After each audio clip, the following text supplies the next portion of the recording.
చంద్రబాబు మహానాడులో ఫోజులు ఇస్తున్నాడు. మహానాడు పేరుతో తెలుగు డ్రామా పార్టీ కడప జిల్లాలో కార్యక్రమం చేస్తున్నారు. హీరోయిజం అంటే కడప జిల్లాలో మహానాడు పెట్టడం కాదు. హీరోయిజం అంటే ఇచ్చిన హామీలను నెరవేర్చడం అంతే తప్ప సత్తా అంటే కడపలో మహానాడు పెట్టడం కాదు అని జగన్ అన్నారు. మీరే నాకన్నా చక్కగా చెప్తారు రాష్ట్రంలో రాజకీయాలు ఎలా సాగుతూ ఉన్నాయి అని చెప్పి. ఈరోజు మొట్టమొదటిసారిగా చూస్తూ ఉన్నాం. రాజకీయాలలో ఎప్పుడు కూడా నేను ఒక మాట అంటూ ఉంటా, విలువలు ఉండాలి, విశ్వసనీయత అన్న పదానికి అర్థం తెలిసి ఉండాలి. అప్పుడే రాజకీయం అనే ఈ వ్యవస్థలో ఒక తులసి ముక్కలా మనం నిలబడతాము అని చెప్పి మొట్టమొదటిసారిగా ఈరోజు చూస్తూ ఉన్నాం. రాజకీయాలను భ్రష్టు పట్టిస్తూ ఉన్న పరిస్థితి ఎప్పుడైనా చూసాము అని అంటే అది ఈ చంద్రబాబు నాయుడు గారి పరిపాలనలో మాత్రమే ఇలా భ్రష్టు పట్టించే కార్యక్రమం జరుగుతుంది అని. ప్రజాస్వామ్య పద్ధతిలో ప్రజాస్వామ్యబద్ధంగా ఎన్నిక కాబడ్డ ఎంపీటీసీలను, జెడ్పీటీసీలను, కౌన్సిలర్లను ఇలా అనేక పదవుల్లో ఎన్నిక కాబడ్డ ఈ ప్రజాప్రతినిధులను ఈరోజు చంద్రబాబు నాయుడు గారు అనే వ్యక్తి తనకు బలం లేకపోయినా, తన పార్టీ గుర్తు మీద తాను గెలిపించుకునే పరిస్థితి తనకు లేకపోయినా,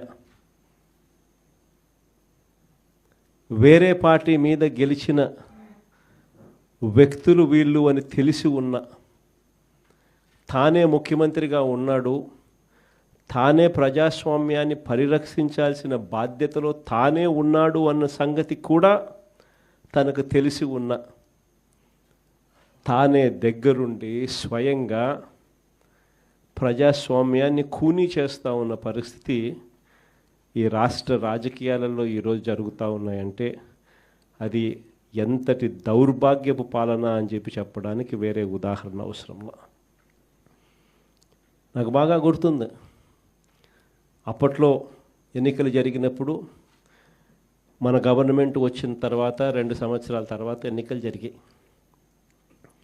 ఆ రోజు ఎన్నికలు జరిగినప్పుడు కూడా కోవిడ్ లాంటి మహమ్మారిని ఎప్పుడు మనం చూడాల. మనం ఎన్నిక ప్రమాణ స్వీకారం చేసింది జూన్లో ప్రమాణ స్వీకారం చేసాం. ప్రమాణ స్వీకారం చేసిన కొద్ది నెలలకే మార్చి కల్లా కోవిడ్ లాంటి మహమ్మారిని చూసాం.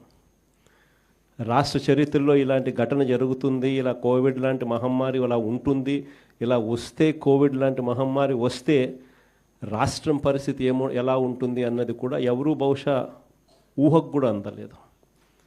రాష్ట్ర ఆదాయాలు తగ్గాయి, రాష్ట్రం అనుకోని ఖర్చులు పెరిగాయి. ఏ రోజు కూడా ప్రభుత్వానికి ఉన్న ఇబ్బందులు చూపించి, సాకులుగా చూపించి ప్రజలకు చేయాల్సిన మేలు జరగకుండా పక్కన పెట్టిన పరిస్థితులు ఏ రోజు వైఎస్ఆర్సీపీ ప్రభుత్వంలో ఎప్పుడు జరగల.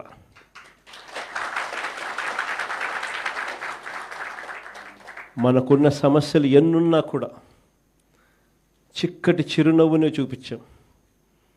చూపించి ఎన్నికల వేళ ఏదైతే మాట చెప్పామో ఆ చెప్పిన ప్రతి హామీని, ఆ మేనిఫెస్టోలో చెప్పిన ప్రతి హామీని సీఎంఓలో నా దగ్గర నుంచి మొదలెడితే ఆ పాంఫ్లెట్ కాగితం కలెక్టర్ల కార్యాలయాల దగ్గర నుంచి, సచివాలయాలు సెక్రటేరియట్లో ఉన్న హెచ్ఓడి కార్యాలయాల దగ్గర నుంచి, సెక్రటరీలుగా పనిచేస్తూ ఉన్న అధికారుల దగ్గర వరకు కూడా ప్రతి కార్యాలయంలోనూ కూడా ఈ మేనిఫెస్టో అన్నది ప్రతి కార్యాలయంలోనూ కూడా డిస్ప్లే పెట్టి ప్రతిరోజు దాన్ని నా దగ్గర నుంచి, మంత్రుల దగ్గర నుంచి, సెక్రటరీల దగ్గర నుంచి, కలెక్టర్ల దగ్గర నుంచి, హెచ్ఓడీల దగ్గర నుంచి ప్రతి ఒక్కరూ దాన్ని చూసేట్టుగా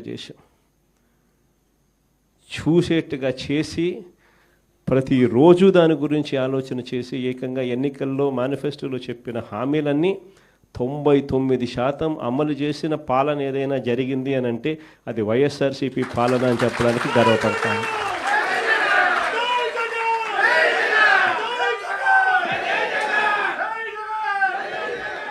అంత గొప్పగా ప్రజలకు మంచి చేయగలిగాం కాబట్టి 2 ఏళ్ల తర్వాత ఎంపీటీసీలు, జెడ్పీటీసీలు, సర్పంచులు, కౌన్సిలర్లు ఈ ఎన్నికలు జరిగినా కూడా మొత్తం అన్నింటినీ స్వీప్ చేసాం. దాదాపుగా 86%, 88% స్థానాలు ప్రతి చోట కూడా మనమే గెలవగలిగాం. ఆ రోజుల్లో నాకు బాగా గుర్తుంది, మున్సిపాలిటీలు జరిగి రాష్ట్ర వ్యాప్తంగా క్లీన్ స్వీప్ చేసినాం. దాదాపుగా 120 చిల్లర ఎలక్షన్స్ క్లీన్ స్వీప్ అయిపోయిన తర్వాత కూడా కేవలం 2 చోట్ల మాత్రం, తాడిపత్రిలో అయితే నాకు బాగా నెంబర్లు కూడా గుర్తున్నాయి, వాళ్ళకు 18, మనకు 16, కేవలం మనకు వాళ్ళకు తేడా 2. మన ఎమ్మెల్యే అన్నాడు లాగేద్దాం సార్ అన్నాడు, నా దగ్గరికి వచ్చి లాగేద్దాం అన్నాడు. ఎమ్మెల్యే నేను హౌస్ అరెస్ట్ చేయించిన, నేనే స్వయంగా మన ఎమ్మెల్యేని హౌస్ అరెస్ట్ చేశాడు, ఎన్నిక సవ్యంగా జరిగించిన.